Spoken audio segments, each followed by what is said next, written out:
The morning after, the night before. Zhilei Zhang knocked Deontay Wilder out in the 5th round last night. And, you know, I've said this before about Deontay Wilder. Certainly in his prime, he's one of my favourite fighters to watch, or he was one of my favourite fighters to watch. Because no matter what fight he was in, whether it was dull, boring, lackluster for a few rounds, you were always on the edge of your seat because you always felt like at any moment, boom, the right hand's going to come in and we're going to either have a big knockdown, the guy's going to get hurt, and then we're going to see Wilder start swinging for the fences, go through the gears. And there was always that kind of anticipation of that. And that's what made it so entertaining. And Deontay Wilder, he never had the boxing technique to cut it at world level. But when he was younger and fresher, he had that power, he had the athleticism, and he had the speed. He also had that killer instinct. That killer instinct where if he even got the slightest hint of blood, he would just go for it. He would just go for it, reckless abandonment. And more often than not, the guys were so hurt from the initial right hand, if they didn't go down, he would finish them off, or he would definitely score a knockdown, or the referee would stop it, because the referees a lot of the times knew, alright, this guy could get seriously hurt. You look at his track history and it's just knockout after knockout after knockout after knockout. So watching him in his prime, it was fun. It was really, really fun. I found out about Deontay Wilder, I think it was around about 2014, 2013. I think it might actually be when he fought Audley Harrison is when I kind of remember, because I think he was in camp with David Haye around about that time.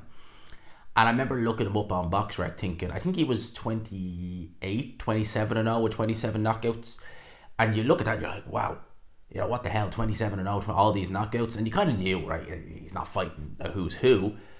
But when you look at the highlights, you can't help but look and be amazed at what you're seeing.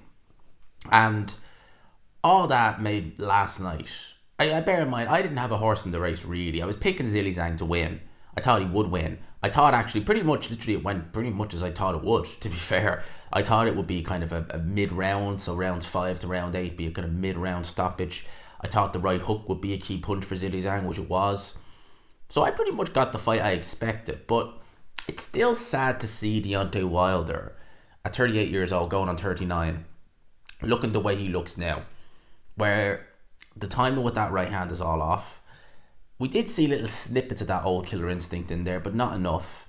And ultimately getting taken out in devastating fashion. And I might even do a separate video on this, because Tyson Fury has tried to sell Deontay Wilder as the most feared heavyweight champion, you know, in recent years. And now he's lost to Joseph Parker, and this is the earliest he's ever been taken out in a professional fight. And that was the guy Tyson Fury kind of built this aura over himself with the Deontay Wilder trilogy. And then you look at Daniel Dubois, who's doing great things in the heavyweight division, and Alexander Usyk, even past his peak, handled him with ease. I might even do a separate video on that. But Wilder at this point, I think that the jig is up. I think that the end has come. It's sad to see him go out like this, because again, he was always for me such an entertaining character, an entertaining fighter. A lot of the stuff he said, when I say character, a lot of the stuff he said outside the ring, you could kind of be entertained by how stupid it was. You know, when he's saying stuff like it was the suit, you know, egg weights in the gloves, all these excuses. You do have to kind of giggle at that. And it is humorous in some sense. When you look back and think about it, the giggle, because it is actually quite humorous when you think about it in certain aspects. But that's not take away from the Wilder the fighter. You know, he was tremendous. He was never the best, that's fair to say, but he was entertaining if nothing else. And that was enough for me to feel sorry seeing him like that last night. You know, on the canvas, big right hook, taken out, cut all around the face. And I just thought, God, what a difference 5 years can make. 5 years ago, most people were picking him to beat Tyson Fury in the rematch. And 5 years later, here he is on the canvas in Saudi Arabia against Zhilei Zhang, a fighter who 5 years ago, very few people were even talking about. I think most people would have looked at him and thought, who's this big lump throwing slow shots that look very innocuous? And here he is now, one of the top heavyweights in the world. You know, back in the winners column, did it for Queensbury, made it a clean sweep for Queensbury, so credit to him. But yeah, long and the short of this video, I think it is time for Deontay Wilder to bow out. I think that The killer instinct, the timing, everything is just gone. And I think that now, before this becomes problematic, because the old saying, pride cometh before a fall. And if Deontay Wilder still thinks he can get through a camp and then all of a sudden it's going to be good and he can get through it, he can be back to his old self, it's not going to happen.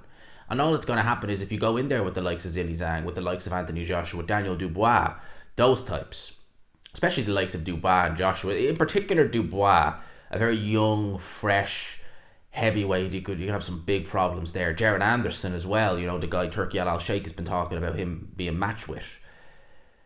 I just see it ended in disaster for Deontay Wilder. And I think right now it's time to say, as Sugar Ray Leonard once said, I have my day in the sun, let's bow out into the sunset. He's made a insane amount of money. And whatever you think about Deontay Wilder, Ben Davison summed it up best. We see the excuses he's come out with over the last few years, especially after the Fury defeat. We forget why he got into boxing. And Deontay Wilder, I believe, was 18 years old or 19 years old. He wasn't quite 20 yet, but he was about late teens. He had a young daughter who I believe had spina bifida, I think she might still be suffering from it. And he basically needed money. He needed to find a way to make money. He decided to go down the route of boxing. After a month in the gym, he was already having amateur fights. He was in the Olympics. He's not only made his daughter proud, I think he's made so many people proud. And credit to him. He didn't get into boxing. He didn't get into the boxing in a glorious way. It wasn't like he was picked from youth as an amateur. He was spotted, you know, or anything like that. You know, he was groomed for success. He wanted to provide for his little girl who was sick. And that's very amicable. So whatever you think about Deontay Wilder, he got into boxing for the right reasons, for amicable reasons anyway. And yeah, if that is the end, then so be it. Thanks for the memories. But I think that he needs to call it time. He's been talking about that all week, that if he loses, it's it. I think it needs to be it for Deontay Wilder. He can do so much outside of boxing, which he's already kind of been doing now over the last few years. And I think he had one foot out the door even before the Joseph Parker fight. I think now, realistically, it would have been great to leave after the Helenius fight. Come back with that big one-punch knockout. Leave people second-guessing, leave people questioning, if he'd stayed, what might have happened? He stayed, and we saw what happened. I'll leave it there. Let me know your thoughts in the comment section below. I hope you enjoyed the video, people. Smash the like button if you could. Subscribe, of course, as always, if you haven't already. Peace.